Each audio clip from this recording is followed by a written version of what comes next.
Motivation story, खुद के आत्मविश्वास से मिलेगी जीत। Motivational story. जीवन में प्रेरणादायक कहानियों का होना बहुत महत्वपूर्ण होता है। मोटिवेशन स्टोरी का मतलब होता है कि ऐसी कहानियाँ जिसे पढ़ने के बाद आपके अंदर एक ऐसी फीलिंग जागरूक हो जाती है, हम किसी भी कार्य को कर सकते हैं, कोई भी हमारे वश से बाहर नहीं है। हमारा मन प्रफुल्लित हो जाता है, मुश्किलों से लड़ने की ताकत आ जाती है।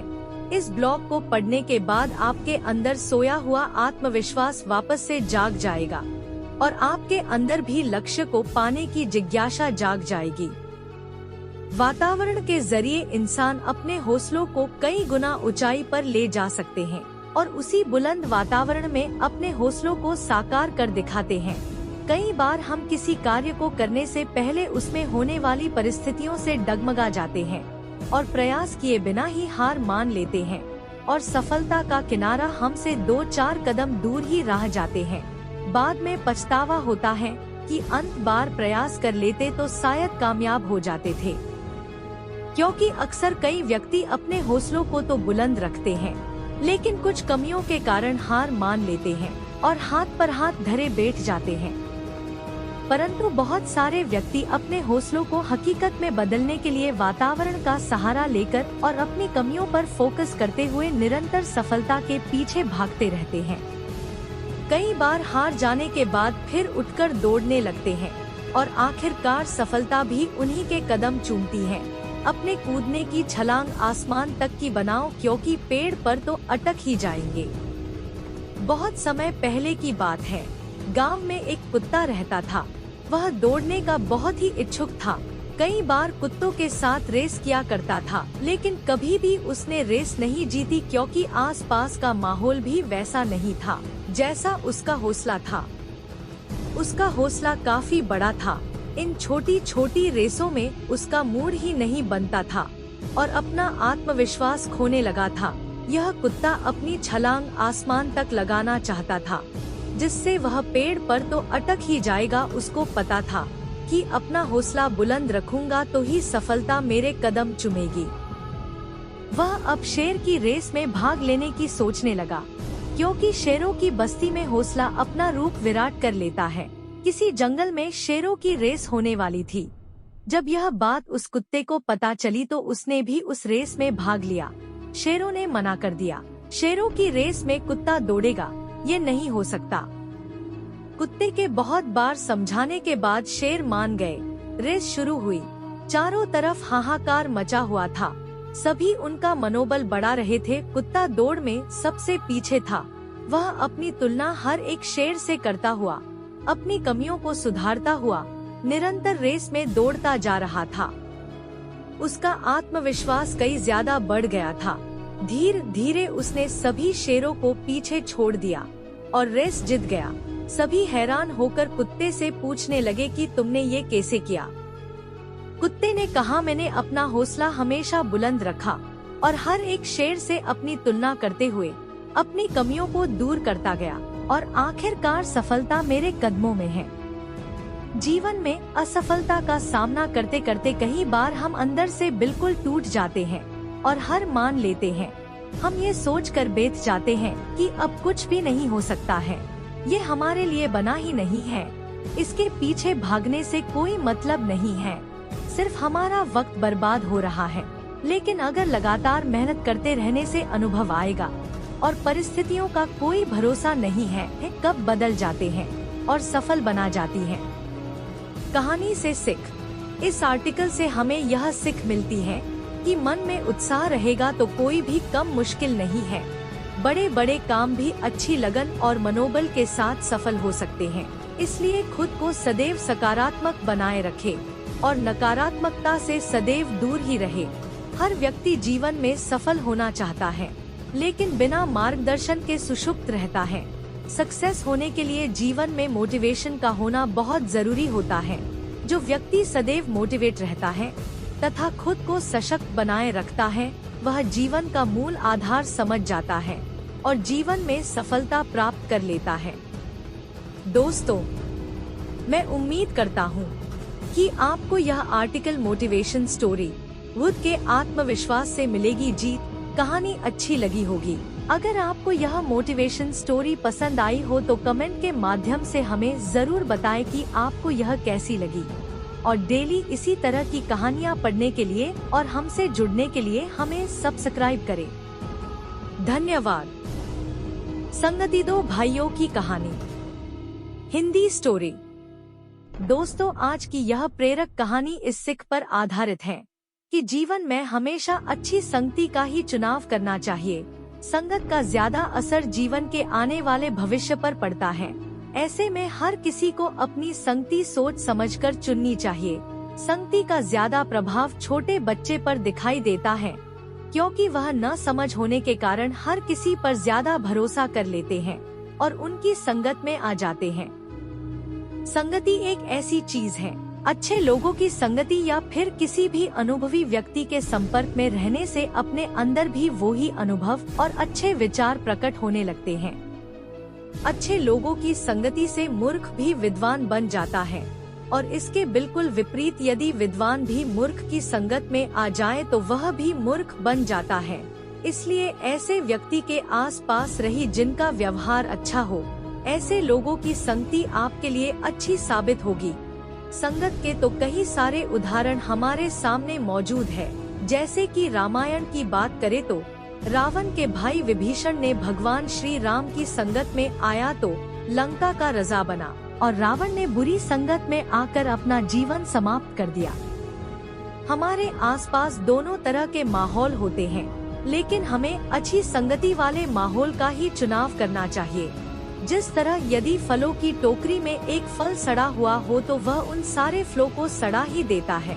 आइए इस आर्टिकल के माध्यम से समझते हैं संगति दो भाइयों की कहानी। एक बार की बात है, एक गांव में एक किसान रहता था। किसान के दो बेटे थे। दोनों अपने पिता के साथ खेत के काम में मदद करते थे, लेकिन समय के साथ किसान अब बूढ़ा हो चुका था। अब उसने अपने घर की सारी जिम्मेदारियां अपने दोनों बेटों को दे दी। कुछ दिनों तक तो ठीक चलता गया, लेकिन किसान के छोटे बेटे ने गलत संगत का सहारा ले लिया, गलत लोगों के साथ उठने बैठने लगा, जिसके कारण उनके घर में भी फूट पड़ गई। और एक दिन छोटे भाई ने अपने अपने हक का बंटवारा करवा दिया। बूढ़े पिता के बहुत समझाने पर उसने एक भी बात अपने कान पर नहीं धरी और अपना हक ले लिया। बड़े बेटे ने अच्छे लोगों की संगति में रहकर अपने कारोबार को और विराट रूप दे दिया, जिससे उसे काफी कमाई होने लगी और उसका घर अब एक बहुत बड़ा बंगला बन चुका था। किसान को अपने बड़े बेटे पर बहुत गर्व था, लेकिन कभी कभी छोटे बेटे के बारे में सोचकर रो पड़ता था। छोटा बेटा अब पूरी तरह भीख मांगने जैसा हो गया था। उसे 2 वक्त का खाना भी नसीब नहीं होने लगा था। वह जिनके संगत में पड़ा था उन्हीं ने उसे धोखा दे दिया और उसके हक का जो भी दिया था वो सब उन लोगों ने हड़प लिया और दर दर की ठोकरें खाने लायक हो गया। अपनी भूख मिटाने के लिए भीख मांगना शुरू कर दिया। गलत संगति ने उसकी सारी धनदौलत छीन ली थी। उसे अपने किए पर बहुत पछतावा होने लगा। अब वह कुछ करने लायक भी नहीं बचा था। आते जाते लोग जब किसान से पूछते हैं कि दोनों तुम्हारे ही बेटे हैं, लेकिन दोनों के हालातों में इतना अंतर कैसे? एक राजा की तरह तो दूसरा रंग की तरह। तब किसान हर आदमी को यही बात कहता है कि एक मछली पूरे तालाब को गंदा कर देती है, उसी तरह गलत लोगों से पूरा वातावरण दूषित हो जाता है और जो भी उनकी संगति में आ जाता है उनके हालात ऐसे ही हो जाते हैं।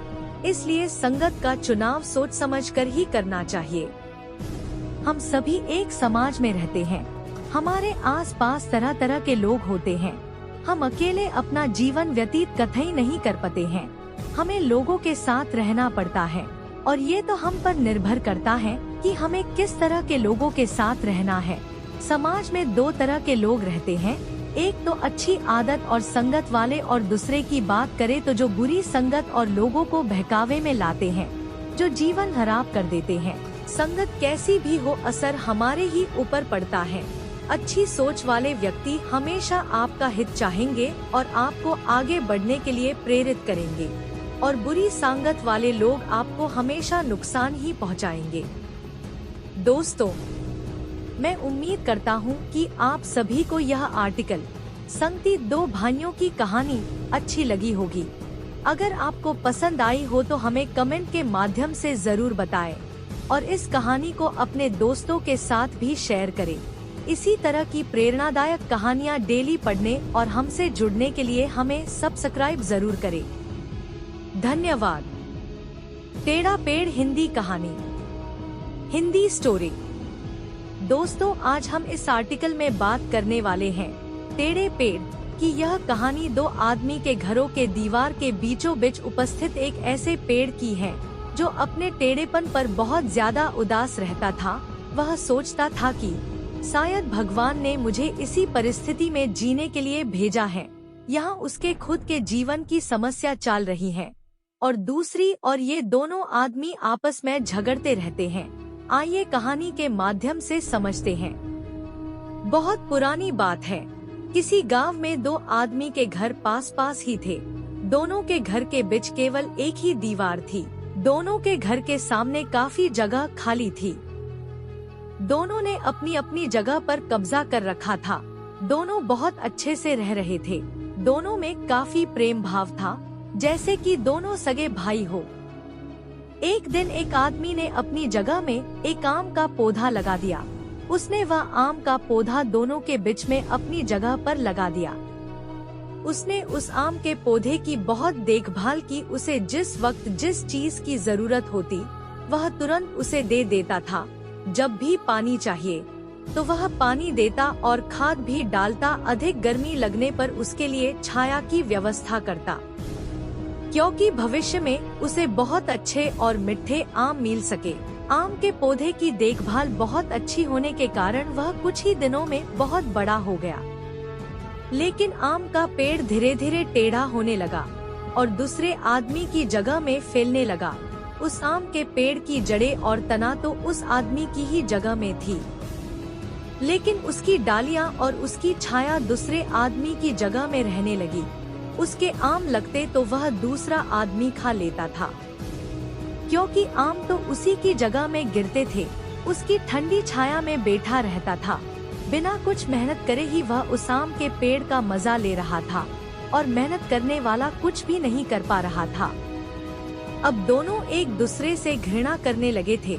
कई बार आपस में झगड़े भी होने लगे थे। पेड़ लगाने वाले आदमी ने गांव के कई लोगों को बुलाकर न्याय करने को कहा, लेकिन कोई भी न्याय नहीं कर पाया। एक दिन वह गांव के मुखिया को बुलाकर लाया। वह भी उन दोनों की बातें सुनकर कुछ नहीं बोला। एक कहता कि आम का पेड़ मैंने लगाया, इसकी जड़ें और तने मेरी जगह में हैं और मैंने ही इसकी देखभाल की, इसलिए पेड़ मेरा है। दूसरा कहता कि इसकी डालियां, पत्ते और फल मेरी जगह में हैं और इसकी छाया भी मेरी जगह में है, इसलिए पेड़ मेरा है। मुखिया कुछ नहीं बोला और वहाँ से चला गया। पेड़ लगाने वाला आदमी मायूस होकर कोई न कोई उपाय ढूंढने लगा। उसे कोई उपाय नहीं मिला तो उसने एक दिन लकड़हारे को बुलाकर उस आम के पेड़ को अपनी जगह से ही कटवा दिया। दूसरा आदमी कुछ भी नहीं बोला, क्योंकि उसे पता था कि इसने पेड़ को अपनी ही जगह से कटवाया है। अब वह पेड़ जड़ों से अलग हो गया और पूरा पेड़ कुछ ही समय में सूख गया। असल जीवन में भी ऐसा ही होता है।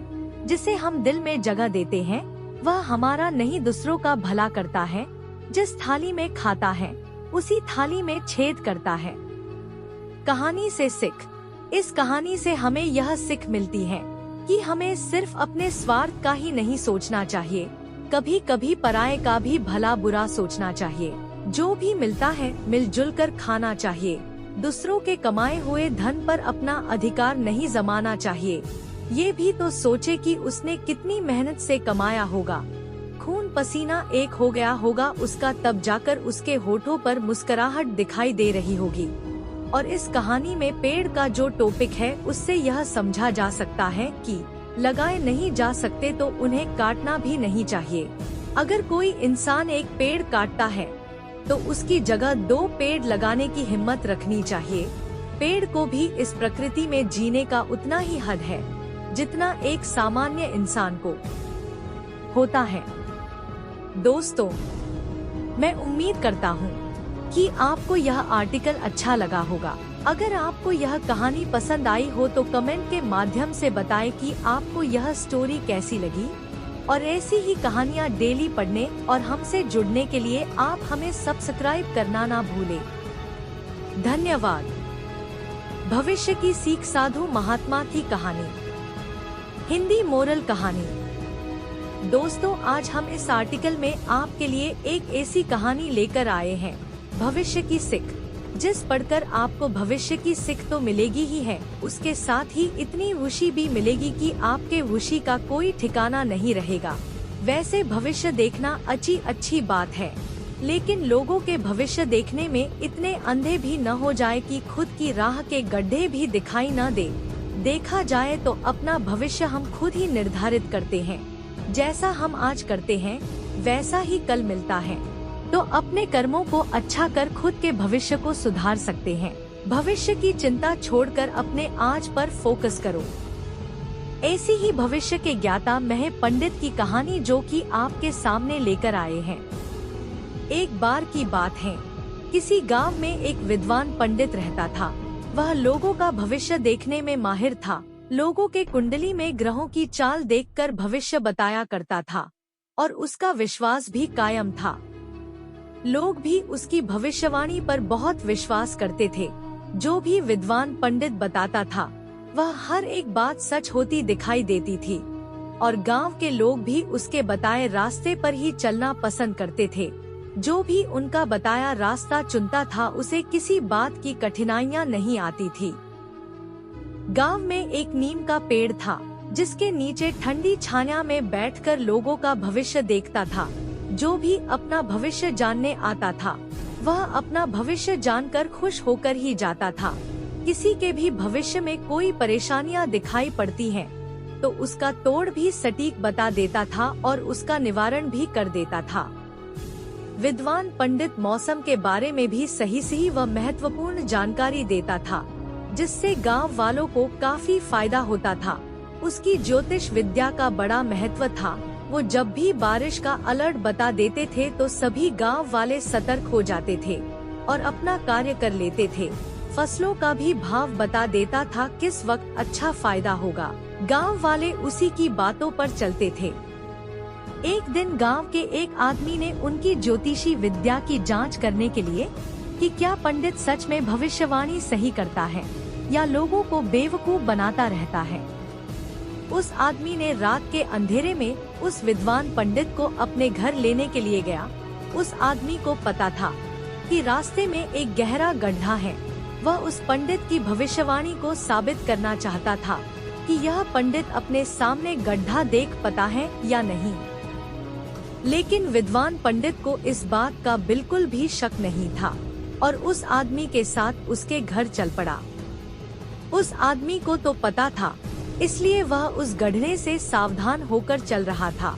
वह जानना चाहता था कि यदि पंडित दूसरों का भविष्य देखता है तो खुद का भविष्य देख पाएगा कि नहीं।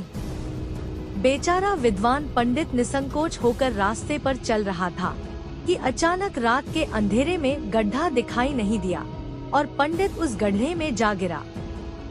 पंडित को गड्ढे में गिरते ही वह आदमी बोला कि लोगों का भविष्य देखने वाले आज खुद का भविष्य नहीं जान पाए। आपको ये भी पता नहीं चला कि आपके पैरों तले क्या है। तुम अपने सामने एक गड्ढे को भी नहीं देख पाए और लोगों का भविष्य कैसे जान लेते हो। तभी भविष्य का ज्ञाता वह पंडित बोला, अरे मुझे पता था, मेरे पैरों तले गड्ढा है और ये सब तुम्हारी साजिश थी। मेरा शास्त्र ज्ञान जानना चाहते थे तुम। पंडित हंसते हुए बोला, अरे मानव, अगर मैं इस गड्ढे में नहीं गिरता तो आज तुम्हारा ही नुकसान हो जाता। तुम्हें कितनी मेहनत की और मुझे यहाँ तक लाए हो। तभी पंडित ने उस आदमी का भविष्य देख और बोला, मानव, मुझे संकेत मिलता है कि थोड़े ही समय में तुम्हारे ऊपर एक घाट आ रही है। वह आदमी हाथ जोड़कर बोला, प्रभु मुझे माफ कर दो, मैं न समझ हूँ जो आपका सच जानना चाह रहा था। आप कैसे भी करके उस घाट को मेरे से टाल दो प्रभु। तभी पंडित बोले, ठीक है, अभी मुझे यहाँ से बाहर निकालो। उसने पंडित को बाहर निकला।